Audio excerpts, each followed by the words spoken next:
பிள்ளைங்கள்ட்ட ஏதாவது பேசுகிறதுக்கு கூப்பிட்டு தான் பழக்கம். அங்கே போய் காக்கா கதை நரி கதை ஏதாவது சொல்லிகிட்ருப்பேன்.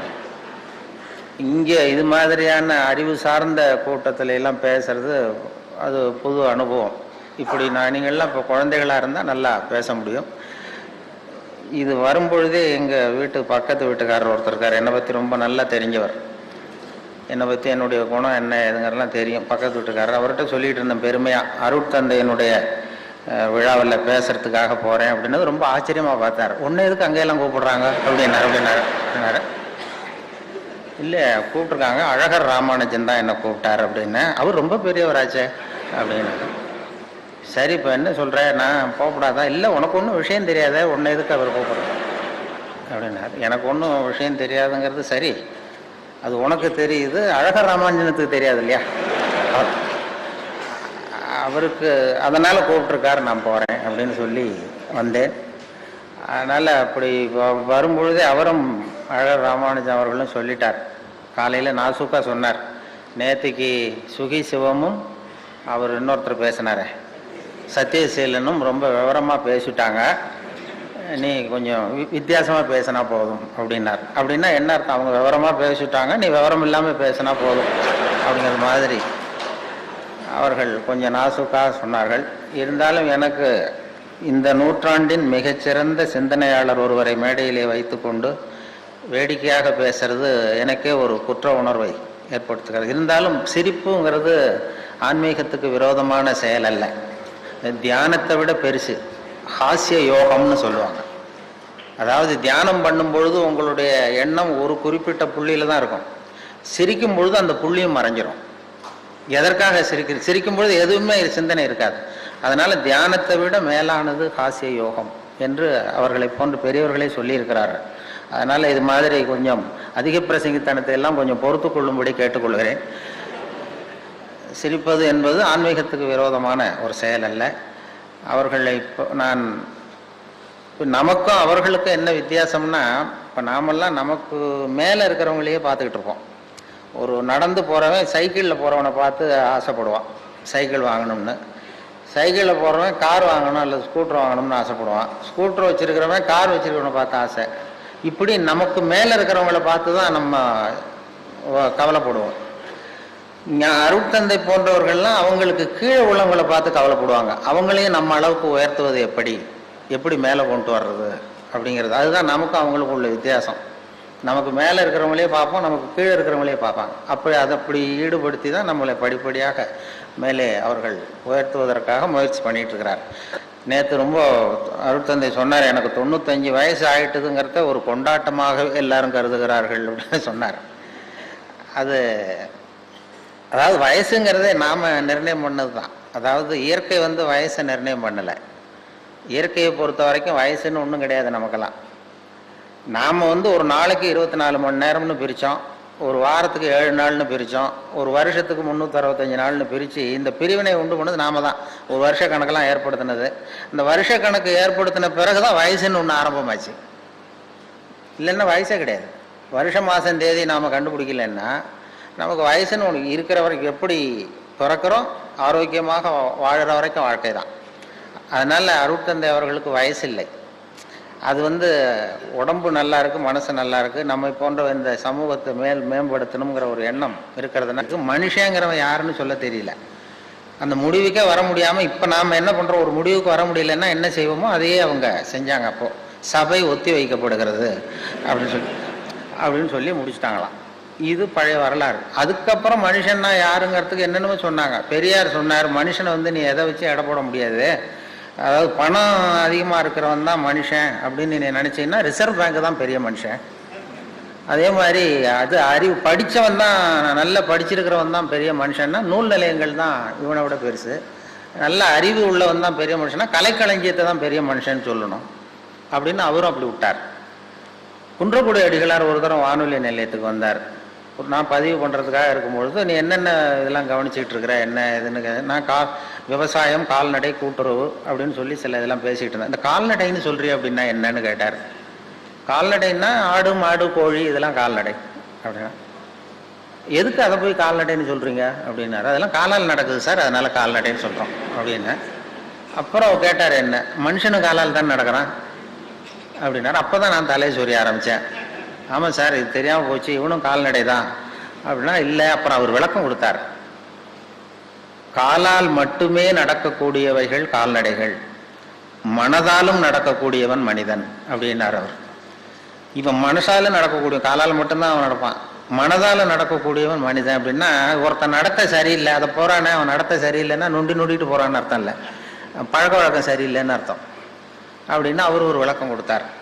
நான் இந்த நிகழ்ச்சிக்கு வர்றதுக்கு முன்னாடி என்னுடைய நண்பர்கள் வேதாத்திரியம் புத்தகம் அதெல்லாம் கொடுத்து அதை படித்தேன். அதில் தான் அவர்கள் தெளிவான விளக்கம், யார் மனுஷன் அப்படின்னு வேதாத்திரியத்தை கேட்டால் அது ஒரு விளக்கம் கொடுக்குது. நீ அடுத்தவங்களுக்கு கெடுதல் செய்யாமல் இரு, ஒரு மனிதன்கிறவன் உழைச்சி வாழ்கிறவன் மனிதன். அதே மாதிரி இன்னொருத்தருக்கு கெடுதல் பண்ணாத, அடுத்தவனுக்கு தொல்லை கொடுக்காமல் இருக்கிறவன் மனுஷன். அதே மாதிரி தன்னுடைய உணவுக்காக பிற உயிர்களை கொல்லாமல் இருக்கிறவன் மனிதன். அதே மாதிரி அடுத்தவர்களுடைய பொருளையும் அவர்களுடைய சுதந்திரத்தையும் மதிக்க தெரிந்தவன் மனிதன். இப்படி அவர்கள் விளக்கம் தெளிவாக அதில் இவன் தான் மனுஷங்கிறத ஒரு விளக்கம் அதில் எனக்கு கிடைச்சிது. அது படித்தேன். ஏன்னா நீங்கள் எல்லாம் இந்த மனவளக்கலையில் ரொம்ப நெருக்கமானவர்கள், உங்களுக்கு நிறைய பழக்கம் அனுபவம் உண்டு. நான் கொஞ்சம் விலகி இருந்து இப்போ தான் நெருங்கி வந்துக்கிட்டு இருக்கிறேன். இங்கேயே அந்த பயிற்சிக்காக வரணும்னு திட்டம் போட்டுக்கிட்டு இருந்தேன். அதுக்கு முன்னாடி இதுக்கு கூப்பிட்டுட்டீங்க. அதுக்காக நாங்கள் ஒரு 4-5 நண்பர்கள் வர்றதுக்காக யோசித்து கொண்டு இருக்கிறோம். அதனால் இப்போ நான் நெருங்கி வந்துக்கிட்டு இருக்கிறவன். நீங்கள்லாம் ஏற்கனவே நெருங்கியவர்கள், அனுபவம் உள்ளவர்கள். அதனால் அதை இந்த மனம் பக்குவப்படுத்துறது, மனதை செம்மைப்படுத்துறது, மனசு நல்லா இருந்தால் எல்லாம் நல்லா போடும் அப்படின்னு சொல்லி அவர்களுடைய விளக்கம்லாம் அதில் பார்த்தோம்.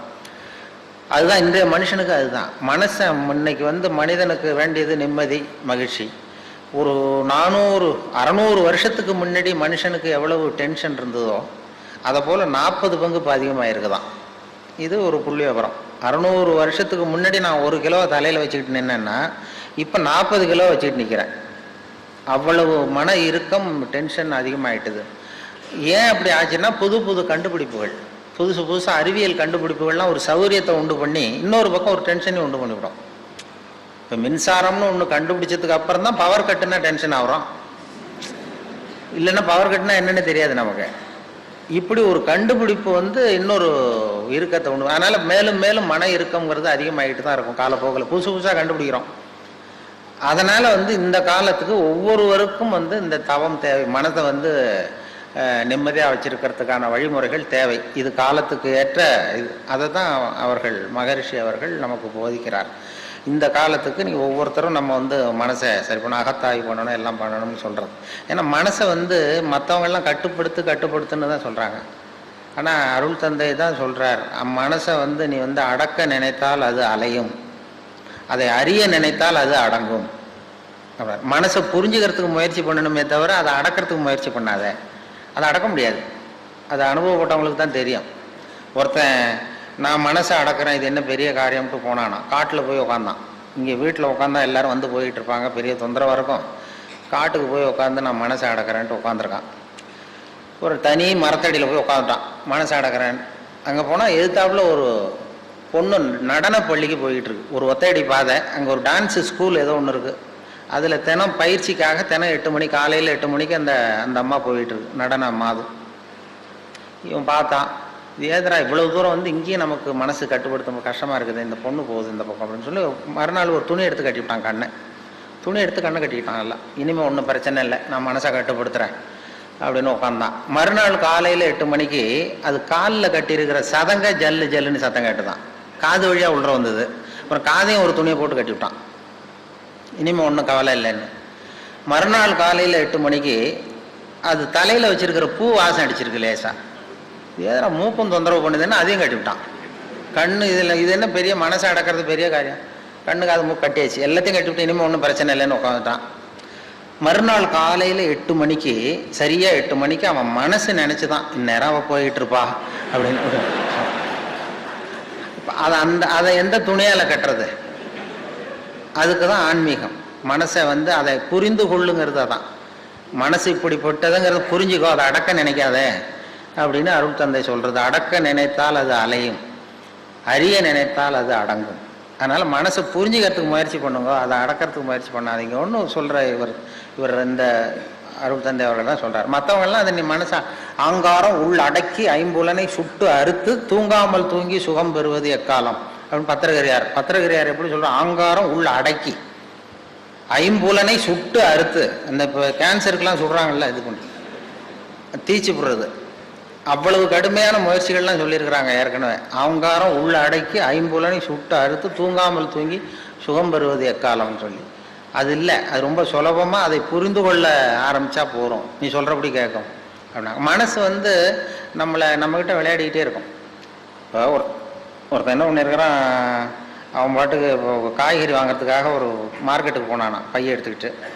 அவனுக்கு ரொம்ப பிடிச்ச காய்கறி ஏதோ அதை பிரியமாக ஒரு 50 ரூபா நோட்டை எடுத்து வச்சுக்கிட்டு போயிருக்கான். காய்கறிலாம் வாங்கிட்டான். வாங்கினதுக்கப்புறம் அந்த 50 ரூபா எடுக்கணும், பையில் பார்க்குறான், பைய ஓட்டை எங்கேயோ விழுந்துடுது, வழியில் எங்கேயோ விழுந்துட்டுது, எதோ போயிட்டுது. ஆஹா, நம்ம வாங்க முடியலையேன்னு சொல்லி வாங்கின காய்கறி திருப்பி காய்கறிக்காரன்ட்டே கொடுத்துட்டு வருத்தப்பட்டுக்கிட்டே வந்தானா. வந்து வீட்டில் வந்து மூஞ்சி தொங்க போட்டு உட்காந்துருக்கான். ஏன் இப்படி போனீங்க, காய்கறி எங்கேன்னு கேட்டிருக்கேன் அந்த அம்மா. எல்லாம் வழியில் எங்கேயோ காசு விழுந்துட்டுது அல்லது எங்கே போயிட்டுது, பை ஓட்டை, என்ன பண்ணுறது அப்படின்னு அவன் அழ ஆரம்பிச்சுட்டான். ரொம்ப கவலைப்பட்டான். சரின்னு விட்டாச்சு. அப்புறம் கொஞ்ச நாள் கழிச்சு அதே மாதிரி ஒரு நாள் புறப்பட்டான் 50 ரூபா வச்சுட்டு மார்க்கெட்டுக்கு. அப்போ வழியில் ஒரு பையன் அழுதுகிட்டே வந்திருக்கான்.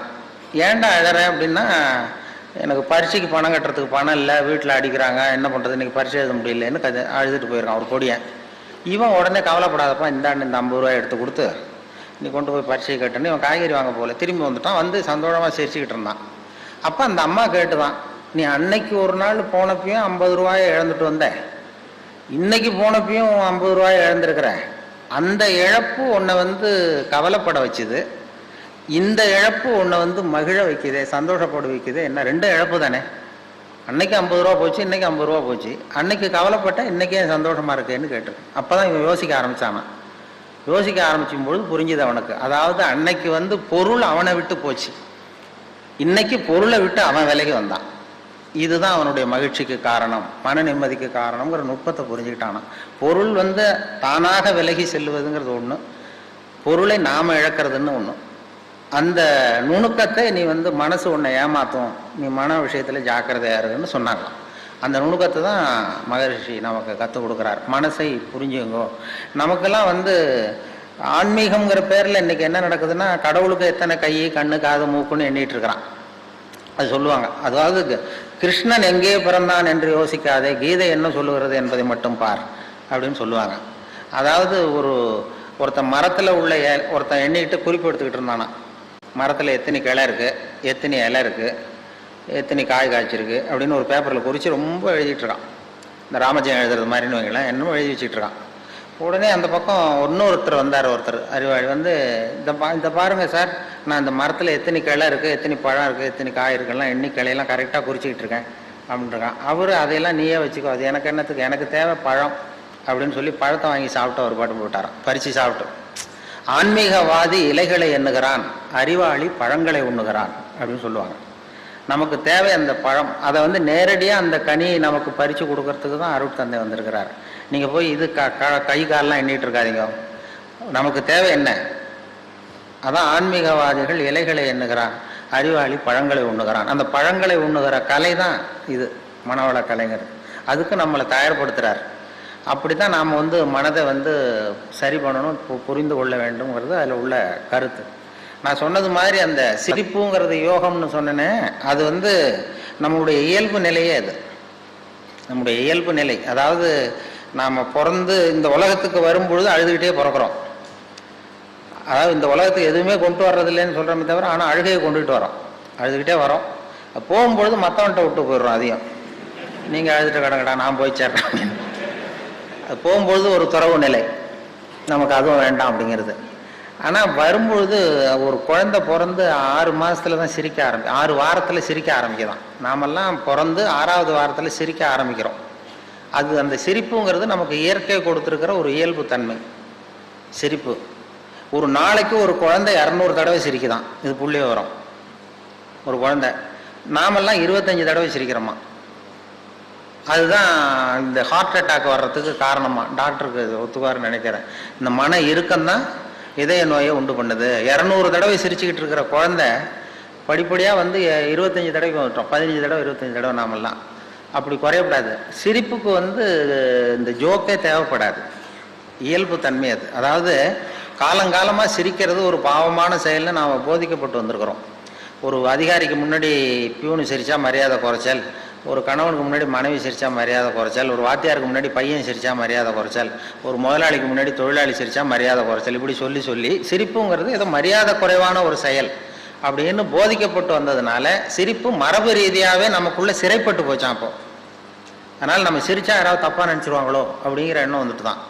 அந்த சிறைப்பட்டிருக்கிற சிரிப்பை வெளியில் கொண்டு வர்றதுக்கு ஜோக்குன்னு ஒரு சாவியை போட வேண்டியிருக்கு, வேற ஒன்றும் இல்லை. ஜோக்குக்கும் சிரிப்புக்கும் சம்மந்தமே இல்லையா. ஏற்கனவே இருக்கிற சிரிப்பை வெளியில் கொண்டு வர்றதுக்கு ஒரு சாவி. அந்த இயல்புத்தன்மையை, மனிதனுடைய இயல்புத்தன்மையை வெளியில் கொண்டு வர்றோம். இல்லைன்னா அது சிறைப்பட்டிருக்குது, அது மன இறுக்கத்துக்கு காரணமாகுது. அந்த மன இறுக்கத்தை வச்சுக்கிட்டு எங்கே தியானம் பண்ணுறது நீங்கள்? அந்த இயல்புத்தன்மைக்கு மாறணும் அப்படிங்கிறது தான் சொல்லுவாங்க. சிரிப்புக்கு வந்து ஜோக்கு தேவைப்படாது. இப்போ ஒரு குழந்தை தொட்டிலில் படுத்துருக்கு, ஒரு கிளுகிழு போய் ஆட்டுங்க, அது முகத்துக்கிட்ட இது சிரிக்கும். அது என்ன ஜோக்காது? வெறும் சத்தம். ஒரு சத்தமே சிரிப்பை உண்டு பண்ணுது பாருங்க, அதுதான் இயல்புத்தன்மை. ஒரு கிளுகிழுப்ப சத்தத்துக்கு குழந்தை சிரிக்குது இல்லை, அந்த சத்தம் வந்து சிரிப்பை உண்டு பண்ணுது. அதுதான் நாம் அப்படி இருக்கணும். ஆனால் அதே கிளுகிழுப்பே ஒரு தாத்தா மூஞ்சிக்கிட்ட ஆட்டுங்க கோவம் வந்துடும் அடிப்பார். அப்படி இருந்தவர் அப்படி ஆயிட்டார். சின்ன வயசுல ஒரு கிளுகிழுப்ப சத்தத்துக்கு சிரிச்சவர் அதே கிளுகிழுப்ப சத்தத்துக்கு கோவப்படுற அளவுக்கு மாறிக்கிட்டு வரோம் பாருங்க. இப்படி மாறப்படாது. கையில் குச்சி கிச்சிருந்தா எடுத்து அடிச்சுடுவார் நீங்க. அதனால வந்து இதய நோய் வரக்கூடாதுன்னு நினைக்கிறவங்கெல்லாம் சிரிக்க, அதாவது இயல்புத்தன்மை மாறாமல் இருக்கணும். நம்முடைய இயற்கை கொடுத்துருக்கிற அந்த இயல்புத்தன்மை மாறாமல் நம்மளை பார்த்துக்கணும் அப்படின்னு சொல்லுவாங்க. அந்த அதுதான் இயல்புத்தன்மை. இல்லைன்னா அது ரொம்ப கஷ்டமாகிடும் மனசு. அந்த மன இறுக்கம், இன்னைக்கு ஹார்ட் அட்டாக்குங்கிறது யாருக்கு வரலன்னா, இந்த இங்கே இருக்கிற பெண்கள்லாம் கூட இனிமேல் ஒரு கிளுகிழு போய் வீட்டுக்கு போய் வாங்கி வச்சுங்க. யாராவது உங்கள் வீட்டுக்காரர் கோபமாக வந்தாருன்னா அப்படி அப்படியே ஆட்டி பாருங்க.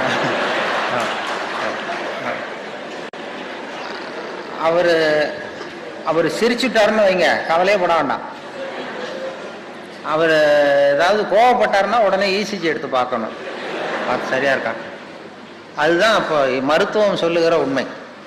இதய நோய் வராத இருக்கிறவங்க யாருன்னா பைத்தியக்காரங்களுக்கு இது வரைக்கும் ஹார்ட் அட்டாக்கே வந்தது இல்லையா. டாக்டர்கள் தான் சொல்றாங்க, பைத்தியக்காரனுக்கு ஹார்ட் அட்டாக் இது வரைக்கும் வந்ததே இல்லை. அந்த பைத்தியத்தன்மை நமக்கு வேணுமா? ஏன் அவனுக்கு வர்றது இல்லைன்னா, நான் வந்து இப்போ இந்த நாட்டுக்கு பிரதம மந்திரி ஆகணும்னு நினைக்கிறேன்னு வைங்களேன், உடனே என் இருதயம் வேகமாக வேலை செய்ய ஆரம்பிச்சிருது. எப்படி எந்த கட்சியில் சேர்றது, எங்கே போய் நிற்கிறது, யாரை போய் பிடிக்கிறது, எப்படி பணம் செலவு பண்ணுறது, எப்படி டெல்லிக்கு போகிறது, எப்படி பிரதம மந்திரி ஆகிறதுன்னு என் இருதயம் வேகமாக துடிக்க ஆரம்பிச்சிருது. அந்த ஒரு துடிப்புக்கும் இன்னொரு துடிப்புக்கும் நடுவில் இருக்கிற ஓய்வை நான் குறைச்சிடுறேன். நான் பிரதம மந்திரி ஆகணும்னா இவ்வளவு அவஸ்தைப்பட வேண்டியிருக்கு. ஒரு பைத்தியக்காரன் பிரதம மந்திரி ஆகணும்னா அவன் ஆனதாவே நினைச்சிடுறான். போய் கேட்டீங்கன்னா நான் தான் பிரதம மந்திரி அப்படிமா, அவன் எலெக்ஷன்ல நிற்க வேண்டியதில்லை, ஒன்றும் பண்ண வேண்டியதில்லை. அந்த மனோபாவம் நமக்கு வேணுமா? அதனால தான் அவங்களுக்கு ஹார்ட் அட்டாக் வர்றதில்லை. அதாவது சித்த சுவாதீனத்துடன் கூடிய பைத்தியத்தன்மையுடன் வாழ கற்றுக்கொள்ளுங்கள் அப்படிங்கிறது ஒரு உபதேசம். சித்த சுவாதீனத்துடன் கூடிய பைத்தியத்தன்மையுடன் வாழ கற்றுக்கொள்ளுங்கள். அது என்ன சித்த சுவாதீனத்துடன் கூடிய பைத்தியத்தன்மைன்னா, நாம் சித்த சுவாதீனத்தோடு இருக்கணும், மனசு விழிப்போடு இருக்கணும். இன்னொருத்தவங்க ஏதாவது பைத்தியகார்த்தனமாக சொன்னால் ஒத்துக்கணும். இப்போ உங்கள் குடும்பத்திலே கேட்குறீங்க, கணவன் மனைவிக்குள்ள ஒரு தகராறு, 8ஐயும் 3ஐயும் பெருக்கினா என்னன்னு கேட்குறீங்க, அவர் 23ன்னு சொல்லிடுறாருன்னு வைங்க, உடனே சண்டைக்கு போகக்கூடாது. 8 3 பேருக்குன்னா 24க்கு பதிலாக 23ன்னு சொல்கிறாரு, சண்டைக்கு போகக்கூடாது. சரி பரவாயில்ல, எங்கள் வாத்தியார் இப்படி சொல்லி கொடுத்தாரு, உங்கள் வாத்தியார் சொல்லி கொடுத்துருக்காரு, அது வாய்ப்பாட்டிலையும் எத்தனையோ எடிஷன் இருக்கு இல்லையா. அப்படி அப்படி அதுதான் சித்த சுவாதீனத்துடன் கூடிய பைத்தியத்தன்மை. நமக்கு எது உண்மைங்கிறது தெரியுது, இருந்தாலும் ஒரு பைத்தியத்தன்மையோடு வாழறோம் பாருங்க. அந்த பைத்தியத்தன்மைங்கிறது இன்றைய மனுஷனுக்கு தேவை. அது ஒருத்த வந்து பைத்தியகார ஆஸ்பத்திரியில் 10 வருஷம் இருந்தானா, அவன் உடம்பு குணமாயிட்டுது டாக்டர், என்னை வீட்டுக்கு அனுப்புங்கன்னு டாக்டர் வந்து கேட்டிருக்கான். டாக்டர் சொல்லியிருக்காரு, 10 வருஷம் இருந்துட்டேன், இன்னொரு 10 நாள் இரு, உன்னை சோதனை பண்ணி அனுப்பிச்சிட்றேன் வெளியில் அப்படின்ட்டுருக்காரு. 10 நாள் டெஸ்ட் பண்ணி பார்த்தாரு, எல்லாம் நல்லா குணமாயிட்டான். உடனே அவர் சொன்னார், நீ சொன்னது சரிதான்ப்பா, வீட்டுக்கு போகலான்னு அனுப்பிச்சிட்டார். அதுக்கப்புறம் பத்திரிகைக்காரங்கள்லாம் வந்து பேட்டி எடுத்தாங்களாம், ஏங்க நீங்கள் உங்கள் பைத்தியகார ஆஸ்பத்திரி இருந்தீங்க, உங்கள் அனுபவத்தை சொல்லுங்களேன் எழுதுவோன்னு. அப்போ சொன்னால், நான் 10 வருஷம் நான் பைத்தியத்தோட பைத்தியமாக இருந்தேன். 10 வருஷம், அது எனக்கு 10 வினாடியாக போயிட்டுது. பைத்தியங்களுக்கு மத்தியில் புத்தி தெளிஞ்சவனா 10 நாள் இருந்தேன். அது 10 யுகமாக போச்சுன்னு நானும். நம்முடைய வாழ்க்கை யுகங்களாக போகணுமா வினாடிகளாக போகணுமாங்கிறத நம்ம முடிவு பண்ணணும். பைத்தியத்தோட பைத்தியமாக வாழ தெரிஞ்சவனுக்கு வாழ்க்கை சுகமாக இருந்திருக்கு. பைத்தியங்களுக்கு மத்தியில் புத்தி தெளிஞ்சவனாக வாழறவனுக்கு வாழ்க்கை யுகமாக கடினமாக இருந்திருக்கு. அதனால தான் நாம் அதுக்காக சுத்தமாக பைத்தியமாகவும் மாறிட முடியாது, சட்டையை கழிச்சுட்டு அலைய முடியாது. சித்த சுவாதீனத்துடன் கூடிய பைத்தியத்தன்மை அப்படின்னு அதுக்காக தான் அதை சொல்கிறாங்க. சித்த சுவாதீனத்துடன் கூடிய பைத்தியத்தன்மையுடன் வாழ கற்றுக்கொள்ளுங்க. ஒரு பேங்க் உத்தியோகத்துக்கு ஒருத்தன் வந்தான், கேள்வி கேட்டார். பேங்க்கில் வேலை பார்க்க வந்திருக்கான், கேள்வி கேட்கணும்ல. என்னடா 8 3 பேருக்குன்னா என்னடான்னு கேட்டிருக்காரு இன்டர்வியூவில். 23ன்னு விட்டான், வாய் தவறி சொல்லிவிட்டான். தெரியும் சரியான தெரியும், வாய் தவறி சொல்லிட்டான். உடனே சரி போயிட்டு வந்துட்டாங்க. வெளியில் யோசிச்சான், ஆகா இது ஒரு சின்ன கேள்வி, 8 3 பேருக்குன்னா என்னன்னு கேட்டாங்க, நம்ம வாய் தவறி 23 சொல்லிட்டோம், இது நிச்சயமாக இந்த வேலை கிடைக்காது, பேங்க்கில் எப்படி வேலை கொடுப்பாங்க, ஏதோ தப்பாக போச்சுட்டு போயிட்டான். நமக்கு வேலை இல்லைன்ட்டு வீட்டுக்கு போனால் ஒரு 10 நாளில் அப்பாயின்மெண்ட் ஆர்டர் வந்துட்டுது, வேலைக்கு வந்து சேர்ந்துக்கிடான்னு. அப்போ நினச்சானா, சரி அவரும் சரியாக காதில் வாங்கலை போல இருக்கு நம்ம சொன்னதை, இதை நம்ம உண்மையை சொல்லக்கூடாது, பேசாமல் போய் சேர்ந்துருவோன்ட்டு வேலையில் போய் சேர்ந்துக்கிட்டான். பர்மனெண்ட் ஆனதுக்கப்புறம் சொல்லுவோன்னு.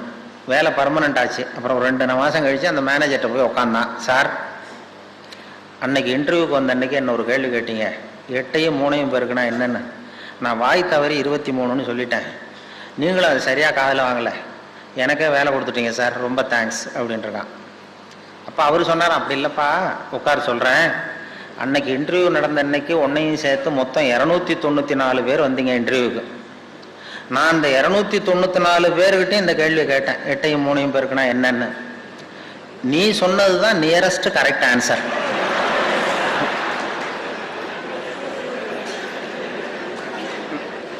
நான் அதனால தான் உனக்கு வேலை கொடுத்தேன், ஏமாந்து போய் கொடுத்துள்ள அப்படின்னாராம். அதுதான் அந்த பைத்தியத்தன்மை. அதாவது வாழ்க்கையில் நிம்மதி வேணுங்கிறவங்களுக்கு நியரஸ்ட் கரெக்ட் ஆன்சர் பார்க்க தெரியணும். பர்ஃபெக்ஷன் பார்க்குறவங்களுக்கு நிம்மதி இருக்காது. அறிவியலில் துல்லியம் முக்கியம், சயின்ஸ்ல எல்லாம் ரொம்ப துல்லியம் தான் வேணும். மற்ற அறிவியல் உலகத்தில் அதில் கிட்டத்தட்ட இப்போ ஒரு செவ்வாய் கிரகத்துக்கு அனுப்புகிற ராக்கெட்டு பரவாயில்ல பக்கத்து கிரகத்தில் போய் இறங்கிட்டுது அப்படின்னு போக முடியாது. அதில் துல்லியமாக இருக்கணும். அறிவியலில் சயின்ஸில் வாழ்க்கைங்கிற கலைக்கு இந்த நியரஸ்ட் கரெக்ட் ஆன்சர் தான் தேவை. பர்ஃபெக்ஷன்னு பார்த்து தான் நமக்கு மன இறுக்கம் வந்துடுது. பர்ஃபெக்ஷன் உலகத்தில் ஒன்றுமே கிடையாதான். நானே என் மனசில் ஒரு உருவத்தை வரைஞ்சிக்க வேண்டியது, நான் வரைஞ்சிக்கிற மனசுக்குள்ளே வச்சிருக்கிறேன் அதே மாதிரி எதிரில் இருக்கிறது இருக்கான்னு பார்க்குறேன். அப்படி இருந்ததுன்னா அது பர்ஃபெக்ட்னு ஒத்துக்கிறேன், இல்லைன்னா அது பர்ஃபெக்ட் இல்லைங்கிறேன். அதாவது கோளாறு நான் வரைகிற ஓவியத்தில் இருக்கு. எது இந்த உலகத்தில் எப்படி எப்படி இருக்கணுமோ அது அப்படி தான் இருக்குது. Accept people as they are, accept things as they ஆர்மாங்க. அதனால் நானாக உன்னை மனசில் வச்சுக்கிட்டு இது மாதிரி அது இல்லையேன்னு கவலைப்படுறேன் பாருங்க, இதெல்லாம் மன இறுக்கத்துக்கு காரணமாக போடுது. மன இறுக்கம், மன வருத்தம் இப்படி தாங்க. ஏன்னா உலகத்தில் அழகுங்கிறதுக்கே ஒரு சொல்லுவாங்க, அழகாய் இருக்கிற பொருளை நீ விரும்புவதில்லை, அழகாய் இருக்கிற பொருளை நீ விரும்புவதில்லை, நீ விரும்புகிற பொருள் அழகாய் இருக்கிறது. அதுதான் உண்மை. நாம் அந்த எதை விரும்புகிறோமோ அந்த பொருள் அழகாக இருக்குது. ஒரு நேக்ரோவுக்கு அந்த குழந்தை அழகாக தெரியுது, நமக்கு அசிங்கமாக தெரியுது. ஏன்னா அந்த தாய்க்கு அந்த குழந்தை மேலே விருப்பம். அதனால் நாம் விரும்புகிற பொருள் அழகாக இருக்கிறது அப்படின்னா, இந்த உலகம் பூரா அழகாக இருக்கணும்னா என்ன, நாம் இந்த உலகத்தை விரும்பணும். அந்த விரும்புகிற கலையை தான் மகரிஷி கற்றுக் கொடுக்குறாரு, வேற ஒன்றும் இல்லை.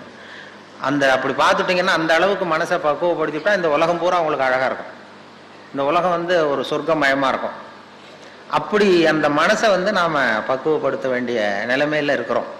அதுக்கு தான் அவர்கள் இந்த பயிற்சி இதெல்லாம் சொல்லி கொடுத்துக்கிட்டு இருக்கிறாங்க.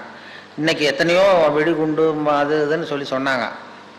வெடிகுண்டு இப்போ மிருகங்கள் கூட அதெல்லாம் பண்ணுறதில்ல. மிருகங்கள் இப்போ பேப்பரில் செய்தி வருதா, இன்னைக்கு பொள்ளாச்சியில் ஒரு கோழி ஒரு சேவலை AK-47 துப்பாக்கியால் சுட்டு விட்டுது. அந்த பொள்ளாச்சி சேவலுக்கும் கோயம்புத்தூரில் ஒரு கோழிக்கும் கள்ள தொடர்பு அப்படின்னு அப்படி வர்றதில்ல. ஆனால் மனுஷனை பற்றி இப்படி வருது செய்தி இல்லையா. ஒரு ஆட்டுக்குட்டி ஒரு உடம்புலாம் வெடிகுண்டை கட்டிக்கிட்டு இன்னொரு ஆட்டுக்குட்டியை போய் கட்டி பிடிச்சிது பண்ணாது. அப்படி பண்ணியிருந்தா மறுபடியும் டிஆர்கே விசாரணை கமிஷன் ஆரம்பிக்கணும். அது மாதிரி வந்துடும். அது மனுஷன் செய்கிறான், ஆனால் மிருகங்கள் அதை பண்ணுறதில்ல. அந்த மாதிரி அந்த இன்னைக்கு ஒரு பசுமாடு காளமாட்டு அவமானம் தாங்காமல் தூக்க மாட்டிக்கிட்டு தொங்குது. இதெல்லாம் பாருங்க, மிருகங்கள் செய்யாத விஷயங்களை மனுஷன், ஏன்னா அந்த மனசு தான் காரணம் இது எல்லாத்துக்கும். அதுகிட்ட இல்லாத நம்மகிட்ட என்ன இருக்குன்னா, இவ்வளவுக்கு கோளாறுக்கும் மனம்தான் நம்மளை அந்த அளவுக்கு திசை திருப்புறது, வழி நடத்துறது. அதனால மனசை புரிந்து கொள்ளுங்கள், மனசை அடக்காதீங்க, மனதை புரிந்து கொள்ளுங்கள்ங்கிற உபதேசம் அவர்கள் சொன்னது. எனக்கு முதல்ல இந்த வேதாத்திரி அவர்கள் அந்த உலக மனவளக்கலை மன்றத்தில் எப்போ தொடர்புனா ஒரு 10-15 வருஷத்துக்கு முன்னாடி ஒரு நண்பர் கூப்பிட்டார். சென்னையில் இது மாதிரி சினம் தவிர்த்தல்னு ஒரு பயிற்சி நடத்துகிறோம், நீ அதில் பேசணும்னு சொல்லி கூப்பிட்டார் ஒரு நண்பர். நான் சொன்னேன், நான் பயிற்சிக்கு வேணா வரேன், என்னை பேசுறதுக்கு கூப்பிடாங்க, எனக்கு அனுபவம் கிடையாது, நீ எனக்கும் உங்கள் பயிற்சியில் சேர்ந்துக்கிறேன் அப்படின்னேன். அதெல்லாம் கிடையாது, பயிற்சியெல்லாம் நாங்கள் கொடுக்குறோம், நீ சினம் தவிர்த்தல், மனுஷன் கோவப்படாமல் இருக்கிறதுக்கு என்ன வழி நீ சொல்லிட்டு போ அப்படின்னு சொல்லி கூப்பிட்டாங்க. சரி ஏதாவது போவோமேன்னு சொல்லி போய் நான் சும்மா கதை மாதிரி சொல்லிட்டு வந்தேன். கோவப்படுறது மனுஷ இயல்பு, அது என்ன பண்ணுறதுன்னா அப்படின்னு சொல்லி ஒரு கதை சொன்னேன். அதாவது மீனம்பாக்கம் ஏர்போர்ட்டில் ஜப்பானுக்கு போக வேண்டிய ஒரு பிரயாணி நிறைய லக்கேஜெல்லாம் தூக்கிட்டு வந்திருக்காரு. இதை வாங்கி பிளேனில் ஏற்றக்கூடிய பொறுப்பில் உள்ள தொழிலாளிகிட்ட சண்டைக்கு போகிறாரு, அடிக்க போகிறாரு, என்னமோ தகராறு. இவர் கடுமையாக இருக்குது ஒரு முகம், கோவப்படுறாரு. இந்த பெரிய மனுஷன் ஜப்பான் போக வேண்டிய பிரயாணி இதை வாங்கி பிளேனில் ஏற்றுற தொழிலாளி இருக்கானே, அவன் சிரிச்சுக்கிட்டே சரி சார் சரி சாருங்கிறான். இவர் கோவப்படுறாரு, அவன் சிரிச்சுக்கிட்டு இருக்கான். இதை ஒரு பேராசிரியர் பார்த்துட்டு இருக்கிறார், மனவளக்கலை மன்ற பேராசிரியர் அங்கே உட்காந்து பார்த்துட்டு இருக்காரு. இது என்ன இந்த பெரிய மனுஷன் இவ்வளவு கோவப்படுறான், அந்த சாதாரண தொழிலாளி சிரிச்ச முகத்தோடு இருக்கிறானே, அவன் நமக்கு வகுப்பு எடுக்கலாம் போல இருக்கு, சினம் தவிர்த்தல் வகுப்பு அப்படின்னு நினச்சிட்டார். உடனே இது எல்லாம் முடிஞ்சது, அவர் வச்சு திட்டிவிட்டு போயிட்டாரு. அப்புறம் அவன் லக்கேஜ் எடுத்துகிட்டு போனால் எல்லாம் முடிஞ்சது. அப்புறம் பிளேன் ஜப்பானுக்கு ஏறி போயிட்டார். அதுக்கப்புறம் இந்த பேராசிரியர் அவனை ஓடி பிடிச்சி கொண்டு வந்தார் அந்த தொழிலாளியை.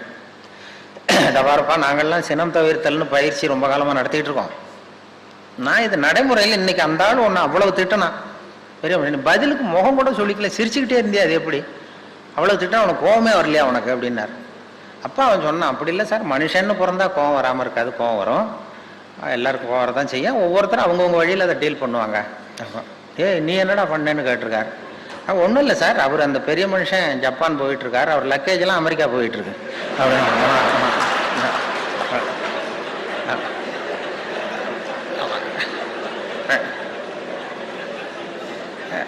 நம்ம எதுக்கு சார் அனாவசியமா இவன்ட்ட போய் கோவப்பட்டுக்கிட்டது,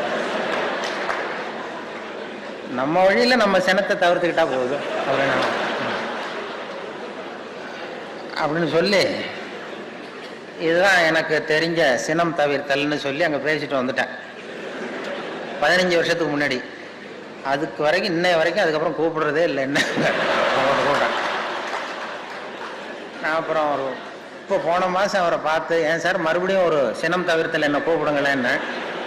அது வேணாம் சார், நாங்கள் எங்களுக்கு தெரிஞ்சபடி சொல்லி கொடுத்துக்குறோம், நீங்கள் வேணா பயிற்சிக்கு வேணா வாங்க அப்படின்னு கூப்பிட்டார்.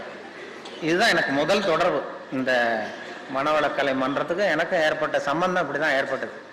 அதுக்கப்புறம் படிப்படியாக அவர்களுடைய பழக்கம் ஏற்பட்டது, பேராசிரியர்களுடைய பழக்கம், இந்த மனவளக்கலை மன்றத்தில் ஈடுபாடு உள்ளவர்களுடைய பழக்கம். அந்த பழக்கமே எங்களை பாதித்து எங்களை மாற்றிருக்குது. நேரடியாக ஈடுபட்டால் இன்னும் எவ்வளவு மாற முடியும். இப்போ என்னுடைய நண்பர்கள் மனவளக்கலை மன்றத்தில் எனக்கு இந்த உடற்பயிற்சியெல்லாம் கற்றுக் கொடுத்துருக்குறாங்க, சிலது முழுமையாக கற்றுக்கலைனால். அவர்களுடைய பழக்கமே யாரை பார்த்தாலும் வாழ்க வளமுடன் வாழ்க வளமுடன் சொல்ல ஆரம்பிச்சு, அது ஒரு நமக்கு பிடிச்சவங்களோ பிடிக்காதவங்களோ வாழ்க வளமுன்னு சொன்னால் அது ஒரு மனசே சரியாக போடுது. அது நான் கூட வேடிக்கையாக சொல்கிறது உண்டு. அந்த நண்பர் எப்போ பார்த்தாலும் ஃபோனில் எடுத்தாலும் வாழ்க வளமுடன் பாரு, நேரில் வாழ்க வளம். நான் வேடிக்கையாக சொல்லுவேன், நான் ஒருத்தன் கிணத்துல விழுந்து கிடக்குறான்னு வைங்க, கிணத்துல விழுந்து கிடக்குறான், ஐயா யாராவது காப்பாற்றுங்க காப்பாற்றுங்கிறான். அப்போ கூட அவர் எட்டி பார்த்தாருன்னா முதல்ல வாழ்க வளமுடன் அப்படின்னு சொல்லிட்டு அதுக்கப்புறம் தான் கயிறு எடுக்க விடுவார்.